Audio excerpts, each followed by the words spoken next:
Well, while Suki was here, she mentioned that imposter syndrome and the question, who am I to write this book, comes up for almost all of our authors. So shout out to you, Mimi from Illinois.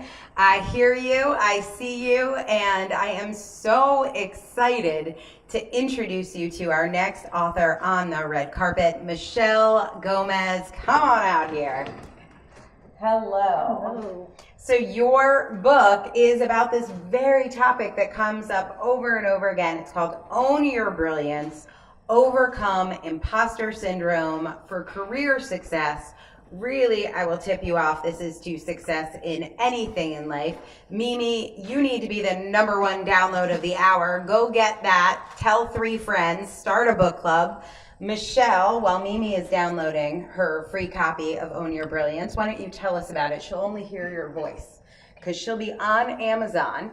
It's okay, just listen, Mimi. It's going to be fine. You go click over there. Michelle, tell us about your book. So my book is called Own Your Brilliance, Overcome Impostor Syndrome for Career Success. And what I do in this book is break down basically the path. I created this process called the daring process. And in my book, I create a call to action. I dare you to be great.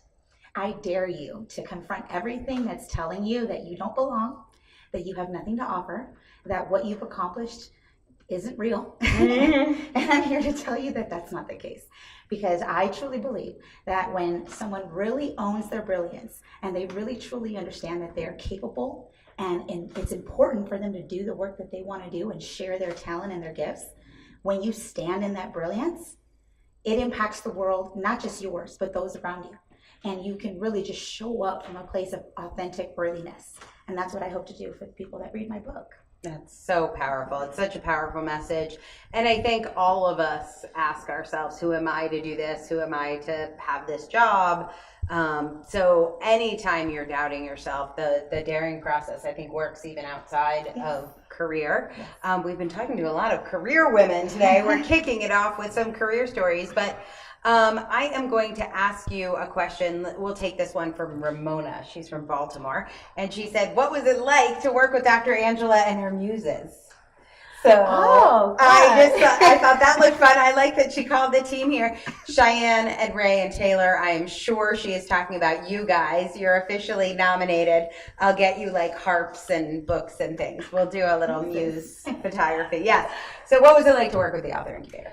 It was really refreshing for me because I come from a corporate environment. And so my sort of approach to any task is usually a corporate endeavor or it's academics. So, to go from having a room full of men in suits or a professor telling you that this needs to be done this way and in this time, it was nice to be around these like fairies that kind of tapping into a creative space inside you and giving space for your creativity, which is nice because for most businesswomen, corporate women, creativity isn't always a welcomed sentiment. So it was nice to just kind of not be an MBA for a couple minutes, not be a sales executive or anything like a logistician. I was just allowed to be a writer, and it was beautiful.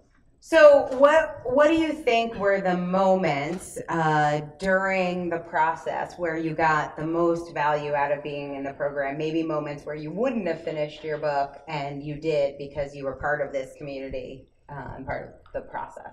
Well, certainly having, for type A's, I'm the only one, right? For type A's, it's really important to have deadlines. And so it was nice to have deadlines and people to help you enforce them and remind you about them. And when you get stuck, it's not the usual, figure it out. It was like, I get it, it's hard.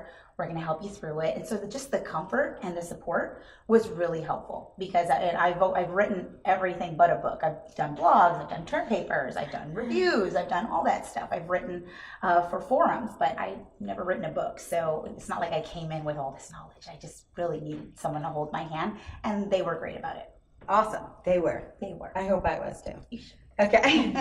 But they were great too, the muses. Yes. A+. Ellen Baker asked, did you give yourself a time frame to write your book? 9 weeks. 9 weeks, the program is Were 9 you weeks. a burster or a plotter? So some people will write their book in those 9 weeks in like 3 days at the end. Some people gently pace their work throughout the program. Where would you fall in line on that? I was a plotter. You did? Definitely. Yes. So you worked like about how many hours a week do you think you? I worked about for 4 days out of the week. Probably about 45 minutes to an hour. Yeah. Yeah. Great. Yeah. And So I that's gave myself, exactly what we say, 4 to 5 hours a week for 9 weeks, or you can do it in 3 days without sleeping.